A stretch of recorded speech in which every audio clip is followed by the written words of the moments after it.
समाप्त हो रही है।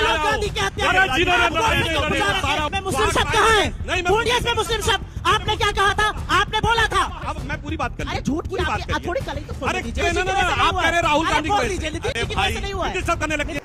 तो चलिए साथियों, धुलाई शुरू करते हैं। पिक्चर चालू करो बे। अच्छी तरह सुनिए, धमाका है ये। प्रिया जी, जम्मू कश्मीर पर ही हम बात कर लेते हैं। जम्मू कश्मीर में आपका और नेशनल कॉन्फ्रेंस का गठबंधन हुआ है, सीटों का तालमेल भी हो गया। आपने पीडीपी को किस लिए छोड़ दिया, बीजेपी के लिए? बहुत तेज हो रहा है, बहुत तेज हो रहा। आपके सवाल का जवाब मैं दूंगी, लेकिन कुछ परिस्थितियों से देश और दुनिया को भी वाकिफ होना चाहिए। आपके यहाँ 1.5-2 घंटे तक जम्मू कश्मीर के बीजेपी के अध्यक्ष को अपने आप को कमरे में बंद करना पड़ा, क्योंकि इतनी हाथापाई, नारेबाजी, खिलाफत हो रही थी, मुखालफत हो रही थी। तो वो जो है वो चलता है। अगर ये विपक्ष में हो रहा होता तो कहते सिर फुटौल, तो हम आपका सिर फुटौल के बारे में बात क्यों ना करें। आपने कहा वैली में कमजोर हैं, तो इन्होंने कहा भारत वैली में स्ट्रांग है। भारत वैली में नहीं, भारत अपने कण कण में, अपने कोने कोने में, अपने हर प्रांत में, अपने हर प्रदेश में, अपनी हर नदी में, अपने हर नहर में स्ट्रांग है। भारत को कोई कमजोर नहीं कर सकता है। लेकिन यहां पर एक बात यह जरूर पूछी जाएगी कि जिस कश्मीर में आप राग अलापते हो, और मैं ये 2 चीजें बोलना चाहती हूं क्योंकि इस पर चर्चा होनी चाहिए। कश्मीर में अमन का बहुत राग हम सुनते हैं। क्या हुआ? 2024 का लोकसभा चुनाव हुआ, आप बारामूला से भाग गए, आप अनंतनाग राजौरी से भाग गए, आप श्रीनगर से भाग गए। आप क्यों नहीं कहीं चुनाव लड़ पाए? आप सत्तारूढ़ दल है दिल्ली में, आपको इतनी हिम्मत दिखानी चाहिए थी। आप कहते हैं शांति है, लड़ते चुनाव। यही तो लोकतंत्र है। लोकतंत्र में चुनाव लड़ना सबसे बड़ा, मुझे लगता है कि एक सत्तारूढ़ दल के लिए बड़ी बात है। क्यों नहीं लड़े आप? और एक बात मैं थोड़े दुख के साथ कहना चाहती हूँ, इनकी सरकार को बने 78 दिन हुए हैं। इन 78 दिनों में जम्मू और कश्मीर में 19 आतंकी हमले हुए हैं, जहां पर हमारे 19 जाबाजों की शहादत हुई है, 56 से ज्यादा जाबाज घायल हुए हैं, लेकिन हम एक शब्द नहीं सुनते हैं। तुम चुल्लू भर पानी में जाके डूब के मर जाओ। श्रद्धालुओं से भरी बस पर जम्मू में आतंकी हमले हो रहे हैं, हम एक शब्द नहीं सुनते हैं। ये जो पीठ ठोकने की राजनीति है, ये जो सीना ठोककर इधर उधर की बात करने की राजनीति है, ये आंकड़ों के आगे क्यों फीकी हो जाती है? प्रधानमंत्री इस देश के, और हम सबके प्रधानमंत्री, ये बात कह के मैं अपनी बात खत्म करके आपके सवाल पर जाती हूँ। इस देश के प्रधानमंत्री हम सबके प्रधानमंत्री हैं। प्रधानमंत्री इधर उधर की खूब बातें करते हैं, ट्विटर पर ढूंढ ढूंढ के देशों को जाकर घूमते हैं। वाह मोदी जी, वाह वाह। लेकिन 19 जाबाजों की शहादत पर एक श्रद्धांजलि और संवेदना का शब्द नहीं बोलते हैं। 2019 से उन्होंने आतंकी हमलों पर एक शब्द लिखना बंद कर दिया। क्या ये सही है? क्या ये जाबाजों का सम्मान है? क्या ये श्रद्धांजलि एक कृतज्ञ राष्ट्र देगा इनको? ये मैं पूछना चाहती हूँ। आपने मुझसे सवाल पूछा कि हमने पीडीपी को किसके लिए छोड़ दिया। भाई पीडीपी ने तो इनका साथ दिया था, तब तक इनके घटक दल थे, तब तक बड़े सम्मानित थे। जैसे ही साथ छूटा, उनको किसी गैंग का हिस्सा बताने लगे, उनको अलगाववादी बताने लगे। हमारा और नेशनल कॉन्फ्रेंस का एक नेचुरल फिट बैठता था, और उस नेचुरल फिट के चलते हम चुनाव लड़ रहे हैं। पीडीपी लोकतांत्रिक चुनाव तरीके से वो भी मैदान में है, और मुझे लगता है कि अंततोगत्वा एक चुनी हुई सरकार जम्मू कश्मीर में बने, ये हम सबका लक्ष्य है। यानी भविष्य में पीडीपी कांग्रेस के साथ आना चाहे तो कांग्रेस रखेगी साथ? भविष्य वक्ता मैं नहीं हूँ, भविष्य वक्ता तो सुधांशु जी हैं। ज्योतिषाचार इनको आता है, मुझे नहीं आता है। सुधांशु, भारत तो हर जगह मजबूत है। आपकी सांसद, आपके मंत्री लोग कह रहे हैं कि यहाँ पर अमेरिका और चीन अस्थिरता पैदा कर रहा है। आप किसानों को हत्यारा और बलात्कारी कहने पर तो कहते हैं पलड़ा झाड़ के, भैया ये हमारा बयान नहीं है, ये कंगना जी का बयान है। कंगना जी ने तो आगे ये भी कहा है कि अमेरिका और चीन इस देश में अस्थिरता पैदा कर रहे हैं। उन्होंने किसान आंदोलन किया। तो इतने मजबूत मोदी जी हैं, इतनी मजबूत सरकार चला रहे हैं, लेकिन यहाँ पर बांग्लादेश जैसे हालात अमेरिका और चीन पैदा कर रहे हैं। इस पर तो सरकार को स्पष्टीकरण देना चाहिए। हिपोक्रेसी की भी सीमा होती है। एक मिनट, नहीं, इस पर मुझे एक जवाब देने की जरूरत है। इन्होंने कहा हम बने भी आजादी के बाद हैं।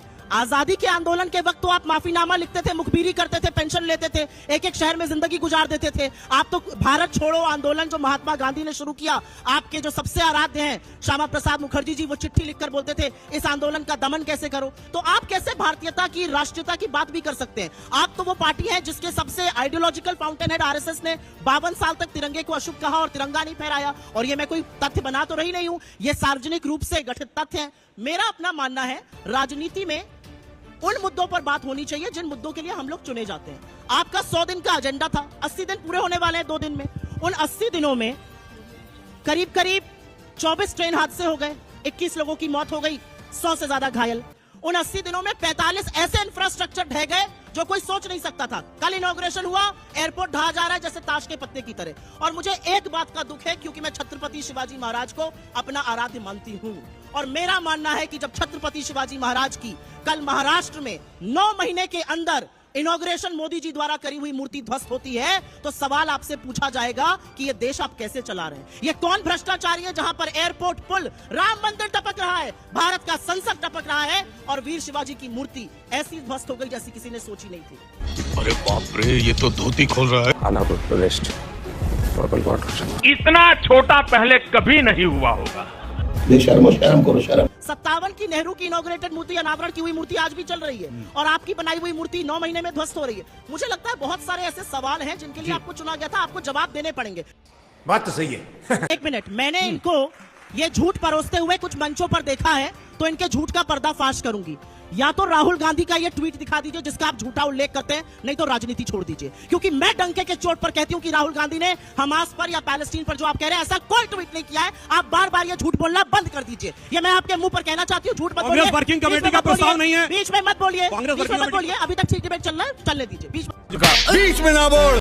मैं यहाँ पर एक बात जरूर बोलना चाहती हूँ। इधर उधर का उल्लेख कर दिया, पाकिस्तान तक पहुंच गए। अरे पाकिस्तान तो आप गए थे बिरयानी खाने, सिवई खाने। पाकिस्तान की ISI को हमारी सरजमी पठानकोट में सबसे पहले मोदी जी ने आने दिया। आप किस तरह की बातें करते हैं पाकिस्तान से? असलियत यह है कि फेलियर ऑफ इंडियन डिप्लोमेसी, 78 साल हमने अभी आजादी के मनाए हैं, इससे पहले कभी नहीं हुआ है। We are completely secluded in our neighbourhood. Pakistan और चीन मिलकर क्या कर रहे हैं ये सबको पता है। वो एक्सेस श्रीलंका से आपने चीन को वहां एंट्री दिला दी। नेपाल की हिम्मत है कि हमारा मैप बदल रहा है, और चीन जो ना सिर्फ हमारा मैप बदल रहा है, हमारी सरजमी में अंदर घुसा हुआ है। ये आपके सांसद कह रहे हैं, ये लद्दाख के लोग सड़कों पे उतर के कह रहे हैं, उसका नाम लेने की आपकी हिम्मत नहीं है। ये सब क्या देखना पड़ रहा है? पता नहीं कब मुस्लिम शब्द कहाँ है? बोलिए इसमें मुस्लिम शब्द। आपने क्या कहा था? आपने बोला था, आप झूठ बोल रहे थे, आप पकड़ लिए गए। अपनी ही ट्वीट में पकड़ लिए गए, अपनी ही बताई हुई ट्वीट में पकड़ लिए गए। राहुल गांधी ने क्या कहा? वहां पर रेस्टोरेशन ऑफ पीस होना चाहिए। इन्होंने क्या कहा था? आप एंकर हैं, आपने सुना सुप्रिया जी, आपने कहा था कि आप एक भी राहुल गांधी का ट्वीट मैंने बोला आप दिखाइए, मुस्लिम की बात करिए। मैंने बोला मुस्लिम की बात करिए। कांग्रेस वर्किंग कमेटी का फिलिस्तीन पर प्रस्ताव है कि इनकी झूठ बोलने की ऐसी आदत पड़ गई है। एक मिनट रुक जाइए। अरे भाई, आप झूठ बोलने की ऐसी आदत मैंने पड़ शांति गई से बैठा। है। UNGA पे प्रधानमंत्री जाते हैं, प्रधानमंत्री कहते हैं मैंने बाइडेन से डिस्टर्ब करने लगी। मैंने नहीं डिस्टर्ब किया। अब मैं पूरी बात कर अरे झूठ की आप थोड़ी कली तो खोल दीजिए। UNGA जाकर कहते हैं कि मैंने बाइडेन से कहा बांग्लादेश में हिंदुओं की हत्या हो रही है। नरेंद्र मोदी का आज का स्टेटमेंट है, राइट, UNGA के साइडलाइंस पर। बाइडेन के प्रेस नोट में तो ऐसी बात कही नहीं है। तो आप घर पर भी नहीं, आप जी के मंच पर ही नहीं, आप अब विदेशों पर भी जाकर झूठ बोल रहे हैं, जिसकी पुष्टि बाकी राष्ट्राध्यक्ष कर रहे हैं। मैंने क्या कहा था? राहुल गांधी का एक ट्वीट दिखा दीजिए जिसमें उन्होंने हिंदू मुस्लिम किया हो, मुस्लिम शब्द का प्रयोग किया हो। मैंने कहा हिंदू का नाम नहीं है, करेंगे, केवल रेस्टोरेंट और नॉर्मलसी है। पर चलेगा, और गाजा में कह रहे मारा गया, आज ये चलेगा ट्विटर पर शाम को। सुधांशु त्रिवेदी लगातार 10 दिन से झूठ बोल रहे हैं राहुल गांधी की ट्वीट को लेकर। आज चलेगा ये, आपका झूठ बार बार पकड़ा जाता है, आपको फैक्ट चेक बार बार किया जाता है। शर्म आपको आती है? मैं आपको 2 चीजें बताना चाहती हूं, क्योंकि आपके जैसे बहुत प्रबुद्ध पत्रकार इसको गलत बोलते हैं। जातिगत जनगणना और जो राज्य सर्वे कर रहे हैं उसमें बहुत अंतर है। पहले एक बात ये जान लीजिए भाई, बिहार ने कराया था। हम 2 सवाल पूछते हैं, भारतीय जनता पार्टी जातिगत जनगणना के पक्ष में है या उसके खिलाफ है? हाँ या ना बोल दें। आनाकानी करेंगे, बगले झांकेंगे, इधर उधर भागेंगे। हमारा अपना मानना है, बिहार में एक सर्वे हुआ, सर्वे में कुछ फैक्ट्स आए, उस फैक्ट्स को देश ने देखा। इस देश की 80-85% आबादी SC ST OBC कम्युनिटी से आती है, उनका रिप्रेजेंटेशन नहीं है इस देश के इकोनॉमिक स्फीयर में, इस देश के आर्थिक व्यवस्था में, CEO बनने में, मीडिया में, तमाम जगहों पर उनका रिप्रेजेंटेशन नहीं है, आधिकारिक तौर पर भी नहीं है। आपने कर्नाटक, मिस इंडिया में भी नहीं है, और इसको हंसने की बात नहीं है। मैं आपको बताती हूँ, एक मिनट, अब आप सुनिए मेरी बात। यह हंसी का वक्तव्य नहीं है। आपको यह लगा फुस से आपने हंसा, यह हंसी का नहीं। क्यों? क्या सिर्फ ठाकुर, ब्राह्मण या अपर कास्ट औरतें ही सुंदर हैं? क्या इस देश की दलित, क्या इस देश की, एक मिनट, क्या इस देश की आदिवासी, क्या इस देश की पिछड़ी लड़कियां सुंदर नहीं है? भला की खूबसूरत है, लेकिन उनको अपॉर्चुनिटी नहीं मिलती है। बात ये कह रहे थे राहुल गांधी, सेक्सिस्ट बीजेपी ने बात उठाई मिस इंडिया की। तो दिक्कत की बात क्या है कि बीजेपी का जो मत है वो साफ नहीं हो पाया। मजा आया, और मैं ये जो मजा है हिंदुस्तान के हर व्यक्ति को देना चाहता हूं।